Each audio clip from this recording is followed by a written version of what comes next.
Hello and welcome back, guys, gals, and non-binary pals, to another reading of What Makes a Man and What Makes a Monster. This is Chapter 3. Here's the summary. Dipper uses very reliable sources to learn about gems. This entirely accurate information does not lead to any issues. It took some time to track him down, but Dipper eventually found Ford on the roof doing something with lasers. Since his return to Gravity Falls, he had been working on increasing security measures around the shack. Although Bill was currently out of commission, there was a fear that he would return to cause havoc once more. Great Uncle Ford, what's a gem? Ford pressed a button and a red laser shot into the sky. Why do you ask, Dipper? Has Mabel gotten into the rhinestones again? No, but Stephen mentioned something about gems attending school, and I was wondering if you knew anything. Stephen, as in Steven Universe, as in the kid Stan has decided to take off the streets, knows about gems. It sounded like gems were bad news after all. Could they be evil? Like Bill? Was Bill a gem? Maybe Stephen was one of Bill's allies. But Stephen seemed nice. He wouldn't serve an agent of chaos. Would he? Why else would he only ever wear flip-flops?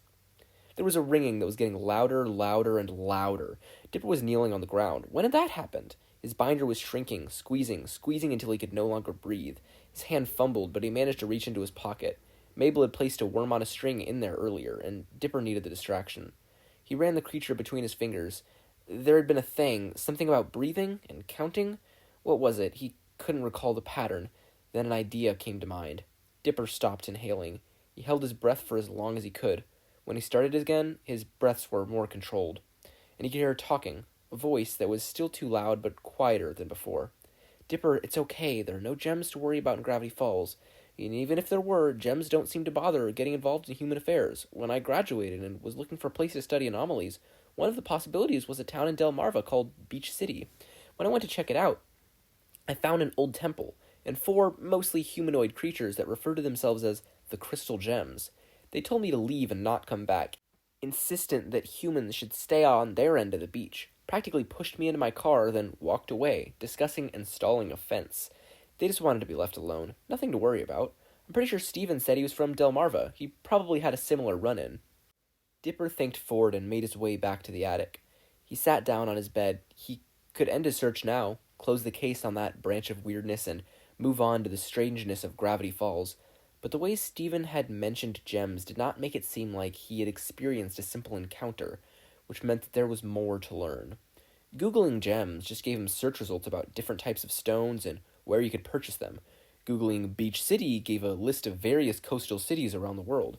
Googling Gems Beach City pulled up a blog called Keep Beach City Weird. Dipper had seen mentions of it in various platforms he was on, but had never checked it out himself. He pulled it up and started reading.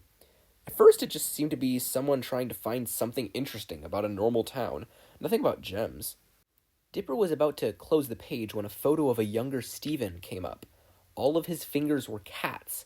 Perhaps he had been into puppetry. In fact, several of the posts turned out to be about Stephen, and of those that did not involve Stephen still painted an interesting picture. Beach City was definitely weird. While the majority of provided explanations seemed ludicrous, Dipper had seen stranger things the previous summer. If manitars and unicorns were real, why not floating giant eyeballs or hands? The blog claimed that Stephen had also been involved in the resolution of some of the threats to the town. It turned out that Delmarva had a different dollar bill from the rest of America. Instead of an Illuminati triangle, which was definitely not related to Bill, absolutely not, there was a diamond. Eventually, the blog started to delve into the existence of polymorphic sentient rock people and how to defend yourself against these dangerous rock people.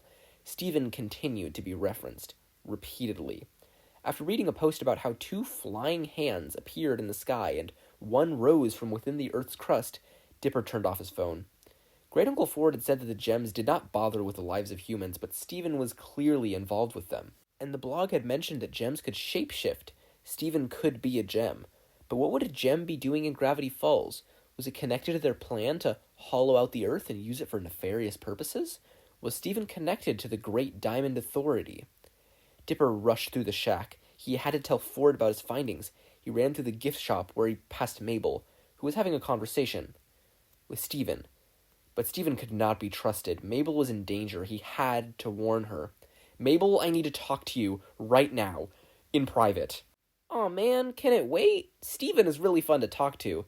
Hey Dipper, it's fine Mabel, we can talk later, okay? Communication with your family is important. Steven turned back to the snow globes he was stacking on a shelf. That was all the invitation Dipper needed to pull Mabel into a corner. She needed to know about the risk Steven posed. Come on, Dipper, Steven was telling me something really cool about his life. Mabel, you need to stay away from him. What? Dipper, why can't I hang out with him? He's really nice. Wait, oh no. No. Mabel, are you in love with him? You can't fall in love with him. Dipper grasped at her shoulders desperately. Mabel pulled away. In love with... Dipper, come on. You think that just because I enjoy talking to him, I've fallen in love? But last summer, you always... Dipper, real love takes effort. That's why I was talking to Steven about. I told him that sometimes I felt like no one would ever love me, and he talked about how he once proposed to someone he loved because he was afraid of losing her. Was Steven not 17? That's what he had told Grunkle Stan to put on the ID. What was he doing proposing to someone?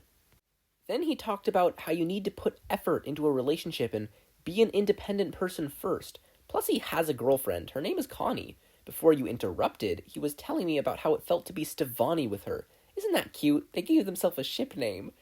This was bad. Mabel was connecting with Steven. Could she not tell that he was dangerous? Mabel, you don't understand. Steven's a monster. Across the room, Steven dropped the globe he had been about to place on the shelf. The glass broke across the floor. Steven looked at the pieces for a moment. You get breaks when you have a job, right? I'm gonna take one of those breaks now. And with that, Steven walked out of the mystery shack. This was bad. This was very bad. He knew Dipper was onto him. He was probably going to enact the next step in his plan. Dipper had to stop him. Dipper, you can't just call someone a monster. Go apologize right now. Dipper set off towards the door. Mabel had missed the point. Steven was a gem, and now gems were interested in Gravity Falls. What if they had heard about the events of the previous summer and wanted to investigate? What if they wanted to free Bill? Would Dipper be able to stop them?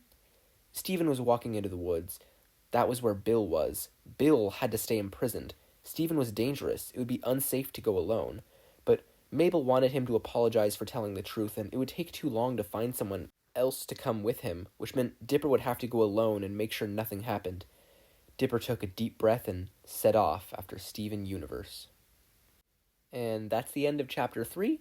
Without further ado, let's get right into Chapter 4. Just a little something up ahead. Here's the chapter summary.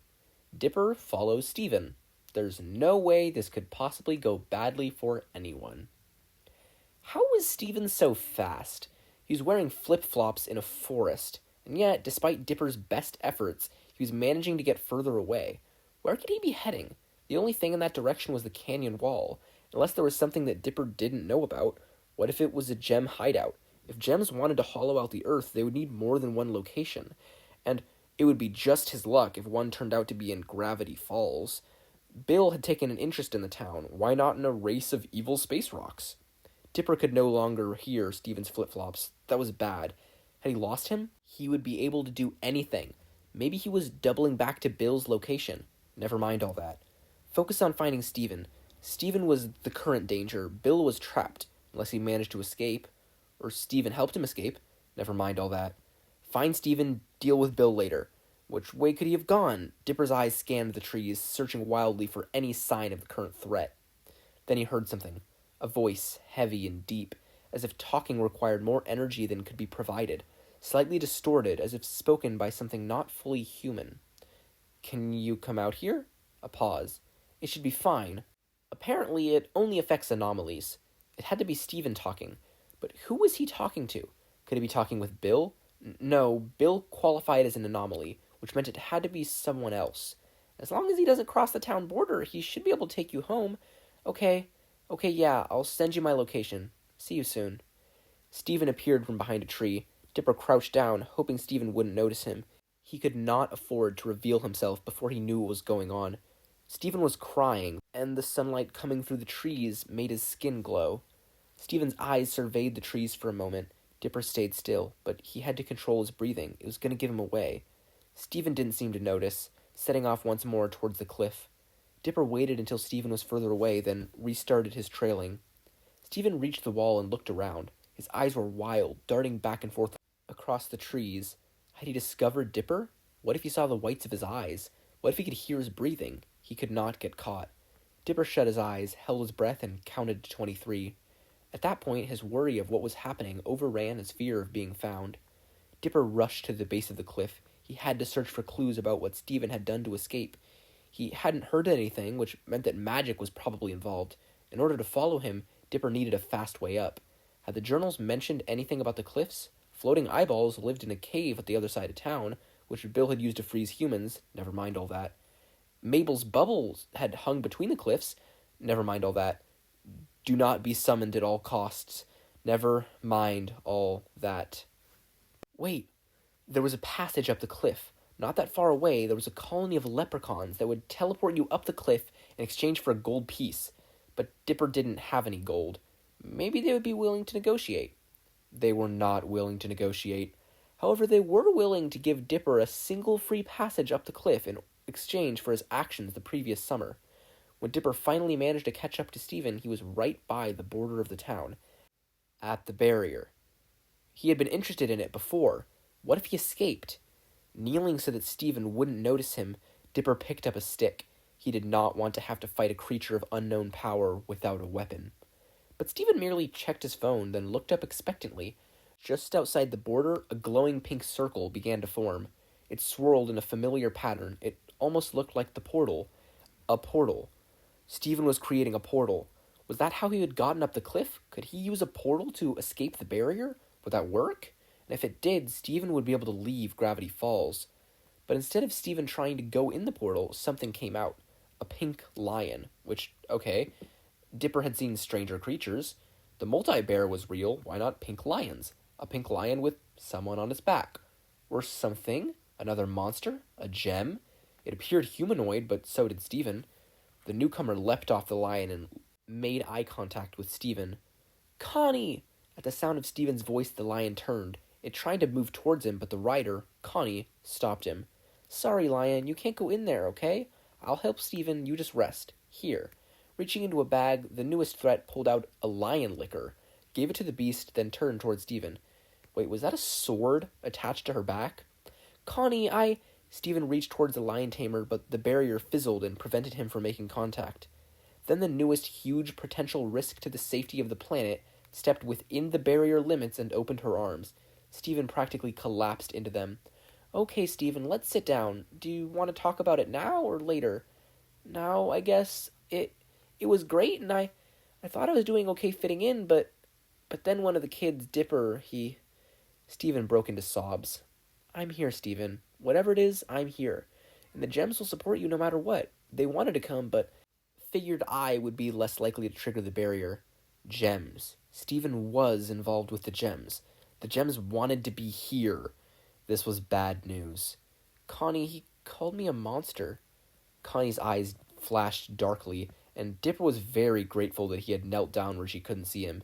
Stephen, it's like all this was for nothing. I go on this road trip to try and figure out who I am, and this kid, who has only known me for a few days, he can already tell.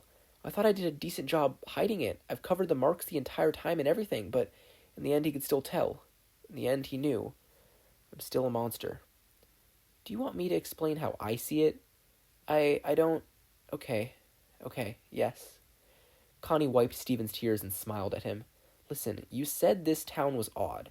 Stephen nodded. His sobs were quieter now. Peridot mentioned that an amethyst ship went down nearby. He probably saw a corrupted gem and made an inaccurate assumption, but he had no right to say that, and I can talk to him if you want. Connie gestured towards the sword, and yep, Dipper was very happy he had stayed hidden. What did she mean by corrupted gems? Yeah, but it still feels like I should... What you should do is pet Lion. But he could get stuck by the barrier, and isn't your lunch over soon? Connie pulled out another lion liquor and handed it to Stephen. Just reach out to him as far as you can. Stephen reached out towards the lion, and Connie picked up the sword.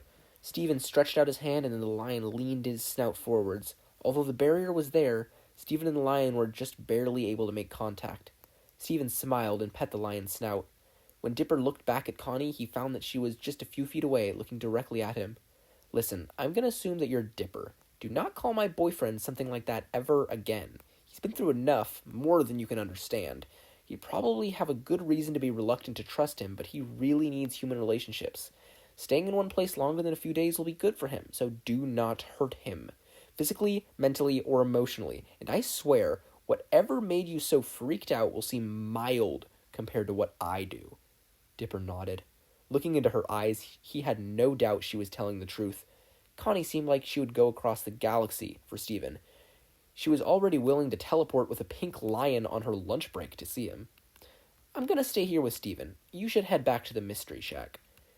Dipper did as the intimidating woman with a sword suggested, only to realize that he had no way down the cliff.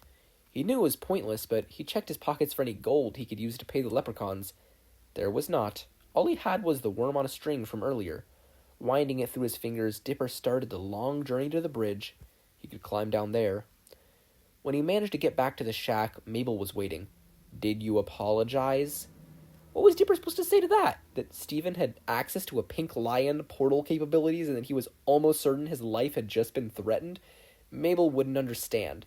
She had already misunderstood when he tried to warn her about Stephen. I couldn't find him. Lost him in the woods.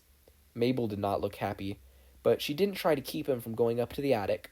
Once there, Dipper pulled out his notebook. Stephen was involved with the gems that had wanted to come with Connie. From what he had seen, the safety of Gravity Falls depended on solving the mystery of Steven Universe. And that's the end of the chapter. The next chapter will be up soon. Thank you so much for listening. Patch out.